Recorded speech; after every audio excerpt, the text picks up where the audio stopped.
વડોદરા જિલ્લાના મંજુસર નજીક આવેલા વાસના કોતરિયા ગામના 28 વર્ષીય યુવકના રહસ્યમય ગુમ થવાના બનાવનો કરુણ અંત આવ્યો છે। આણંદ જિલ્લાના ઉમરેઠ તાલુકા પાસે આવેલી ખાખનપુર કેનાલમાંથી યુવકનો મૃતદેહ મળી આવતા પરિવારજનોમાં શોકની લાગણી વ્યાપી ગઈ છે। મળતી માહિતી મુજબ વડોદરા તાલુકાના વાસના કોતરિયા ગામના સેવાસી ફળિયામાં રહેતા રાજુભાઈ લક્ષ્મણભાઈ વાળંદ ઉંમર વર્ષ 28 ગત 5 જૂન 2026ના રોજ સવારે આશરે 8 વાગે પોતાના ઘરેથી ટિફિન લઈને નોકરી પર જાઉં છું તેમ કહી પોતાની મોટરસાઇકલ નંબર GJ06 LH 3403 લઈને નીકળ્યા હતા। જોકે તેઓ નોકરી પર પહોંચ્યા ના હતા અને ઘરે પણ પરત ફર્યા ન હતા। પરિવારજનોએ શોધખોળ હાથ ધરી હતી, પરંતુ કોઈ ભાડ ન મળતા મંજુસર પોલીસ મથકે ગુમ થયાની ફરિયાદ નોંધાવવામાં આવી હતી।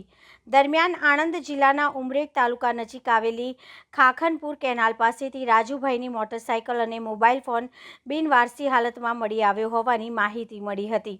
ઘટનાની જાણ થતાં પરિવારજનો અને સ્થાનિક લોકો ઘટના સ્થળ પર દોડી ગયા હતા અને શોધખોળ શરૂ કરી હતી।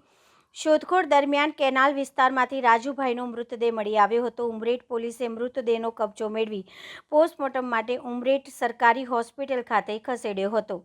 જરૂરી કાર્યવાહી પૂર્ણ થયા બાદ મૃતદેહ પરિવારજનોને સોંપવામાં આવ્યો હતો। બનાવ અંગે વધુ તપાસ માટે ઉમરેઠ પોલીસે મંજુસર પોલીસને જાણ કરી છે। હાલ સમગ્ર ઘટનાને લઈને વિવિધ દિશામાં તપાસ ચાલી રહી છે।